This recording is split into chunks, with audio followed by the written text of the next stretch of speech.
Morning, guys, and welcome to another reading vlog. So, today is the last day of the month, and I am going to be reading for the extended weekend. So, this is an extended weekend vlog. So, it's the final day of the month, but I'm already starting my May TBR, which means that April was a very interesting month because I had quite ambitious TBR, considering that there were like 5 fantasies on there, and so 4 of these were like your regular big length book. But only for 28 days in a month did I actually read for my April TBR. So I did get through it quicker than anticipated in that sense. I did have a little bit of a margin there, even though it definitely didn't feel like it. But so I am starting my May TBR because I could still spend this day finishing one book that I'm currently reading, but I don't intend to force myself to read like 100 pages in it in one go because it's kind of like short stories, and so I don't want to read multiple of them in one day. I don't find that very enjoyable. But so I will be starting my May TBR. This is going to be an extended weekend reading vlog. I intend to get a lot done. I intend to get 2 books off of my TBR immediately. So goal for this weekend is going to be finishing those 2, and if I can, to even start a 3rd book, which is a secret TBR book, which won't be in this vlog. But so we'll have to see what ends up happening, and wish me luck.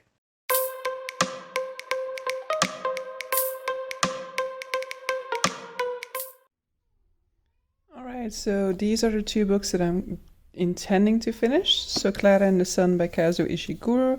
This is somewhere within the 300-page mark, so a regular length book. I will talk about it when I start that one, or when I'm a little bit into it.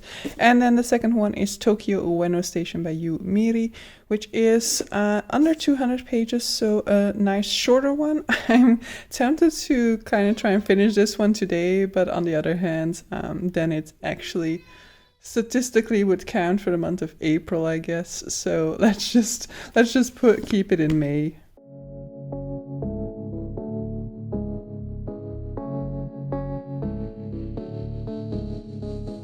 I never think, I never know.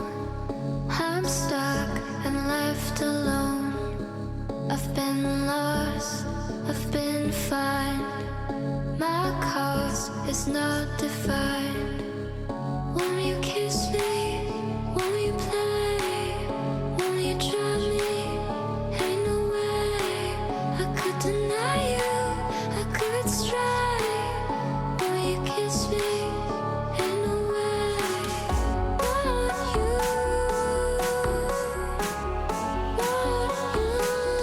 come and try me now. So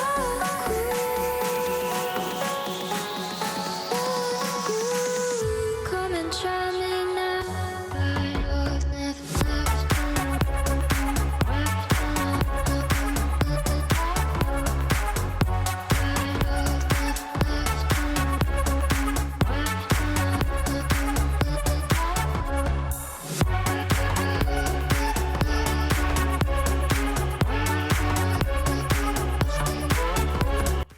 Born in Fukushima in 1933, the same year as the emperor, Kazu's life is tied by a series of coincidences to Japan's imperial family and to one particular spot in Tokyo, the park near Ueno Station, the same place his unquiet spirit now haunts in death. It is here that Kazu's life in Tokyo began, as a laborer in the run-up to the 1964 Olympics, and later where he ended his days, living in the park's vast, homeless villages, traumatized by the destruction of the 2011 tsunami and enraged by the announcement of the 2020 Olympics.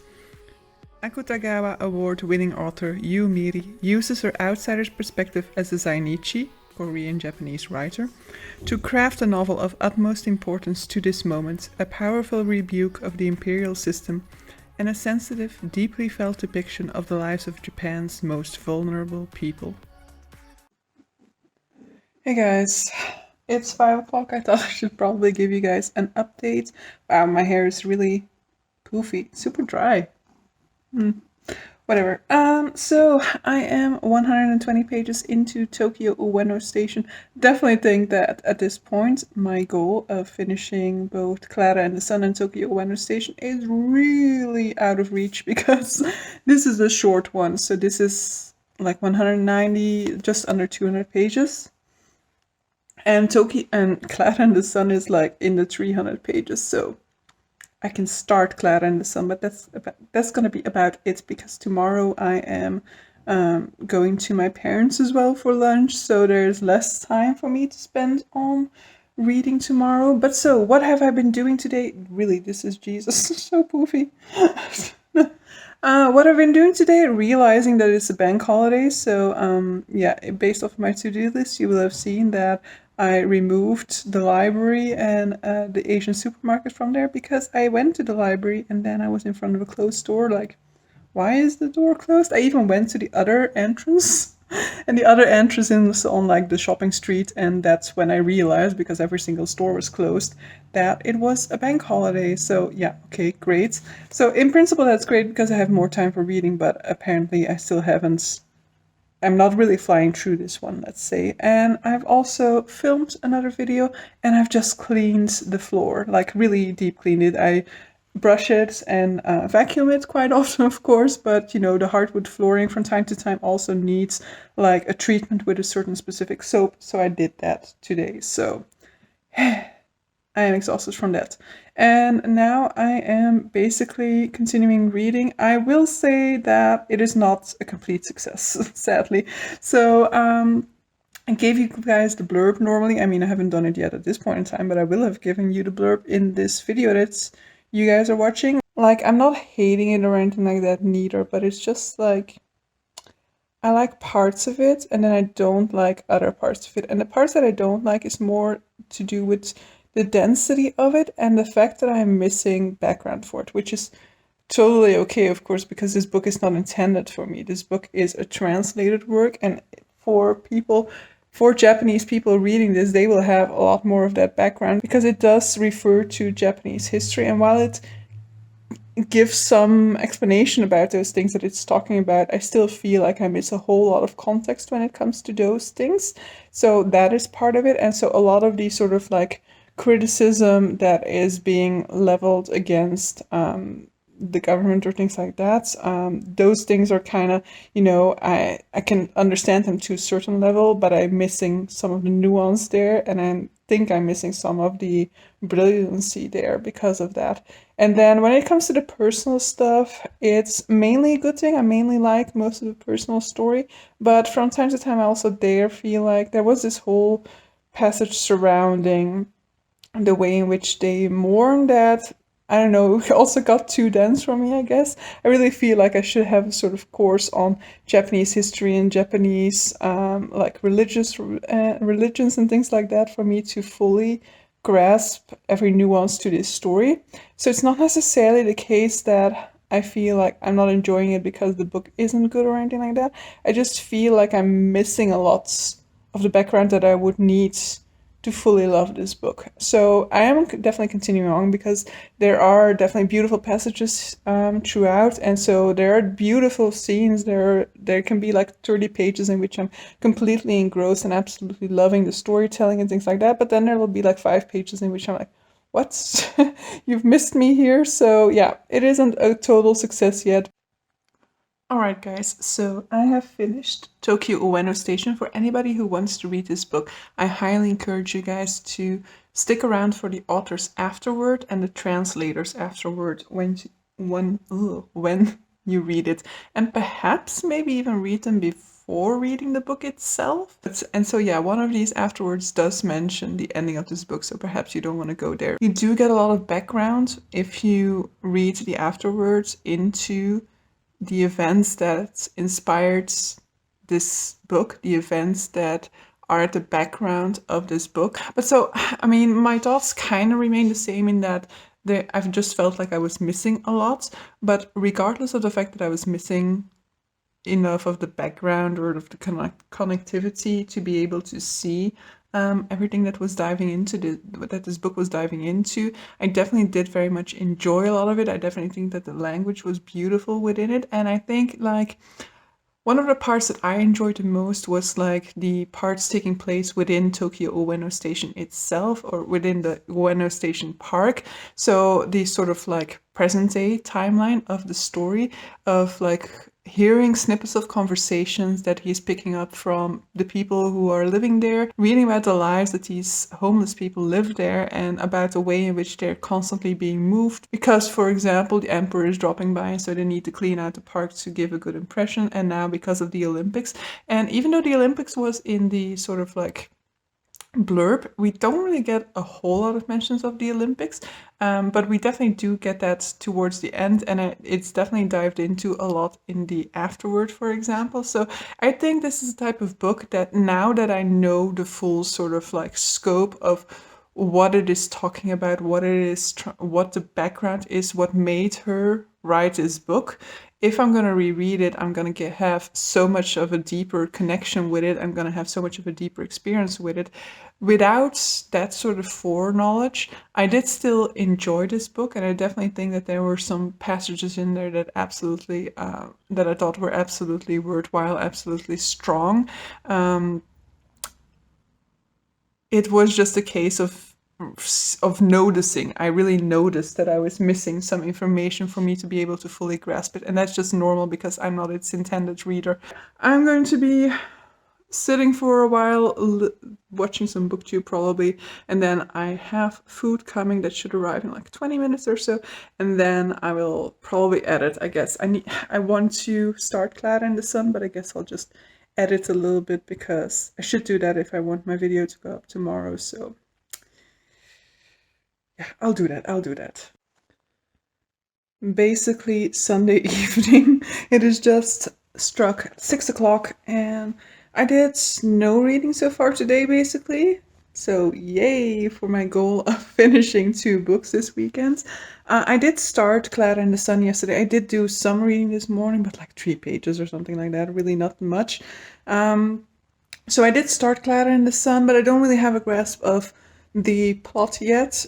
But I'll just wait to update you guys on that. But I'm already really enjoying these sort of like 15 pages I read yesterday, because we basically have these sort of 2 AI, they're called artificial friends, who are standing in a store together, and it's kind of going into the importance of sun to them, and sort of like the need for sun to be able to survive because they are solar powered. So I already like that sort of aspects to it at this point in time, and I can already see that I'm liking the narrative style. I mean, this is not my first Kazuo Ishiguro, and I really liked my other Kazuo Ishiguro that I read. So I read Never Let Me Go for University. Jesus, how long ago already at this point in time? 12, 13 years ago, probably 14, maybe even. So quite a while ago, I read it back then, and I really did enjoy it. It's one of these sort of like success stories of required reading, and so I have not picked up other Ishiguros in the meantime. I do have another one on my shelves, but so I am very eager to continue on with this book now. I basically spent the vast majority of my day, or like the vast majority of my day went into visiting my parents, but the main bulk outside of that, the time that I had available to read, has gone into filming for the 3rd time my Disability in Fantasy first video. So I have filmed it yet again. I hope the quality is okay. But so I finally, at 6 o'clock now, have time. I just edited the video that needed to go up today. Yes, I know that that was on my to-do list for yesterday, but basically off of my to-do list for yesterday, I only did one thing, which is filming one video. So great.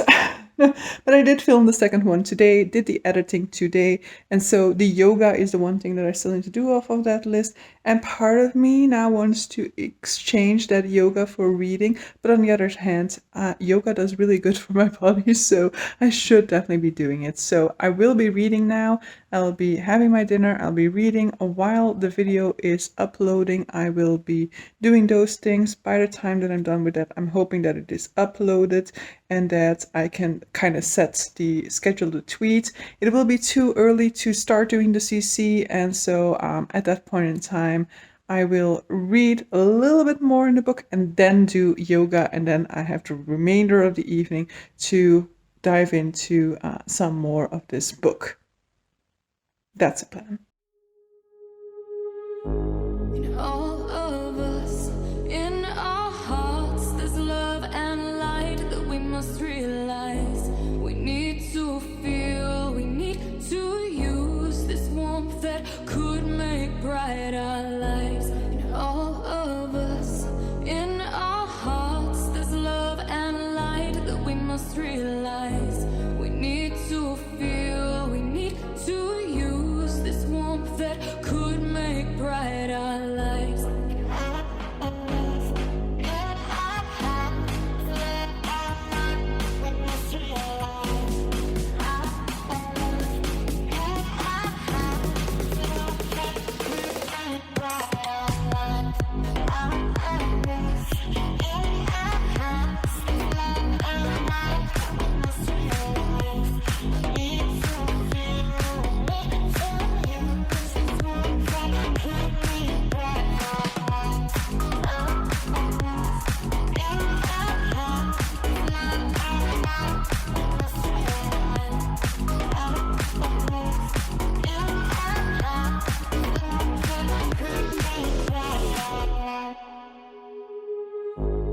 All of us, in our hearts, there's love and light that we must realize.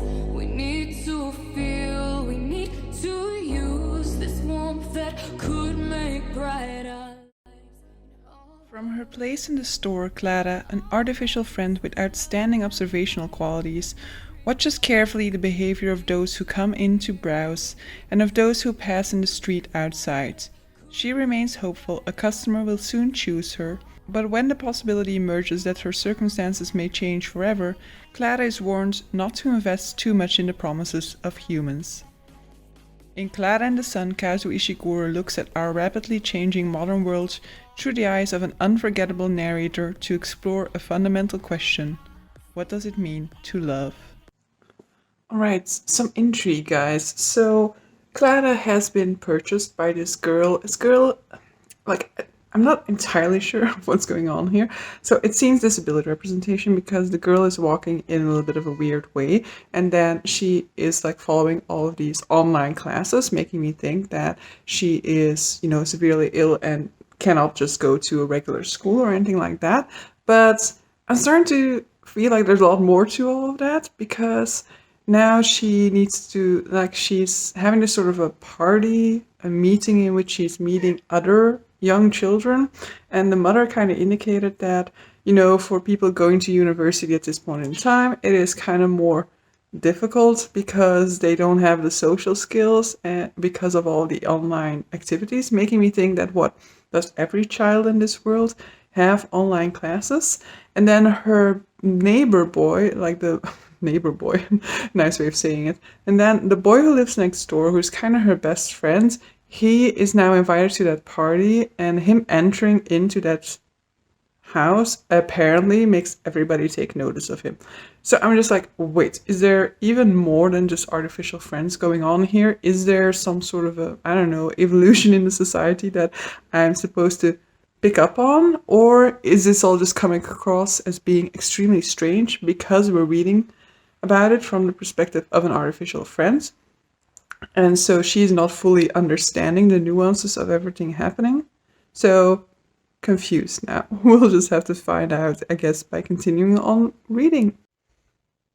So it's Tuesday, final sort of like half hour of my workday.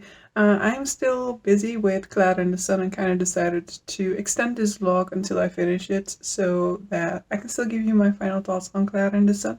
At this point in time, you know, I'm still confused. I'm still unsure whether things just seem weird because of the perspective, because of the fact that we're reading from the perspective of an artificial friend, or whether something weird is just going down. In any case, there's like, the neighborhood boy is like poor compared to her, and so he has like, he might not get into a certain school or something like that, but there still seems to be something weird about the fact that these kids are all being homeschooled, and about the sister, because there turns out to be a sister, and there's some sort of like, there's almost no talk about the sister, and the sister was also sick. The sister also got sick, so I'm still kind of really confused about what is going to go down, but I do definitely enjoy it a lot, and so I'm definitely happy to continue. I also just received a package.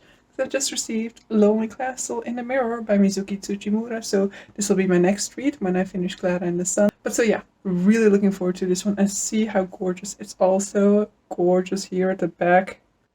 But so yeah, let me get back to work and I'll update you guys tomorrow, I guess. Alright, so we are Thursday lunchtime and I finished Clara in the Sun this morning.